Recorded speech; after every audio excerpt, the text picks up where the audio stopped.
Davlatimiz rahbariga bugun shuningdek tasviriy va amaliy san'at sohasini yanada rivojlantirishga oid hujjat loyihasi haqida ham axborot berildi.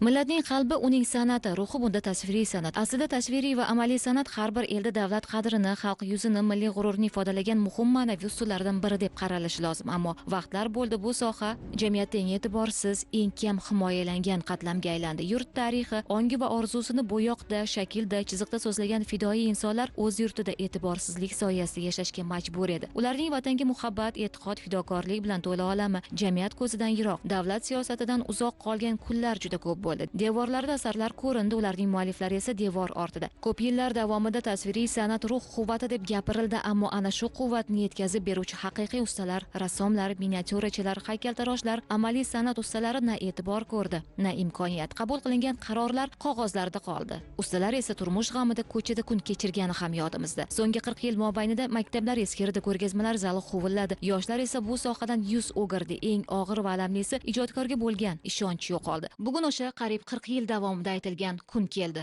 Davlatimiz rahbariga tasviriy va amaliy san'at sohasini yanada rivojlantirishga oid hujjat loyihasi haqida axborot berildi. Bu haqda Respublika Ma'naviyat va ma'rifat kengashining kengaytirilgan yig'ilishida ko'rsatma berilgan edi. Loyihaga ko'ra 2026-2027 yillarda investitsiya dasturi doirasida Badiiy akademiyaning markaziy ko'rgazmalar zali va fondi binosini rekonstruksiya qilish, Toshkent fotosuratlar uyida multimedia markazi tashkil etish rejalashtirilgan. Eng muhimi, san'atsevar yoshlar uchun imkoniyatlar kengaytiriladi. Jumladan, Badiiy fond hududida zamonaviy galereya hamda 40 ta ijodiy ustaxonadan iborat yosh rassomlar markazi barpo etiladi. Sharq miniatyura san'ati muzeyida o'quv ishlab chiqarish ustaxonasi tashkil qilinadi. Benkov nomidagi rassomlik maktabi ta'mirlanib, 400 o'rinli qo'shimcha o'quv binosi, 200 o'rinli yotoqxona quriladi. Ustoz shogird tamoyili asosida yosh qalamkashlarni tarbiyalab kelayotgan tajribali rassomlar qo'shimcha rag'batlantirib boriladi. Har yili tanlov asosida eng iste'dodli ijodkorlar xorijiy mamlakatlarga tajriba almashishga yuboriladi. Kamoliddin Behzod nomidagi Milliy rassomlik va dizayn institutida ta'lim sifatini oshirish choralari ko'riladi. Bu yerda ilg'or xorijiy o'quv reja va dasturlar bosqichma-bosqich joriy etiladi. Professor o'qituvchilarning munosib badiiy asarlari ilmiy monografiyaga tenglashtiriladi. Shuningdek, bu institutni bitirgan mutaxassislarga maktablarda tasviriy san'at fanidan dars o'tishga ruxsat beriladi. Yangi O'zbekiston manzaralari, tarixiy allomalar va zamon qahramonlari turkumidan ijodiy asarlarni davlat buyurtmasi asosida yaratish tizimi yo'lga qo'yiladi. Prezidentimiz hududlarda ham rassomlar uchun sharoitlarni yaxshilash, yoshlarni tasviriy va amaliy san'atga jalb etish zarurligini ta'kidladi.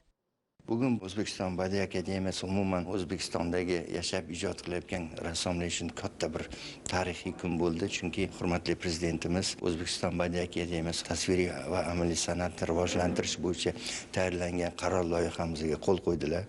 Bu qaror loyihasini asosiy bo'limlari bu 74-yillarda qurilgan O'zbekiston Badiiy akademiyasining markaziy ko'rgazma zallarini qaytadan rekonstruksiya qilish, mana shu binoni jahon standartlariga javob bera oladigan darajaga keltirish. Ikkinchisi, direksiyamizga qarashli Oqtepadagi Lutfiy 10 katta territoriyamiz bor. Ana shu territoriyamizda, 4 etajli binoyimizda shu yillar mobaynida to'planib kelgan 15 mingdan ziyod san'at asarlari saqlanib keladi.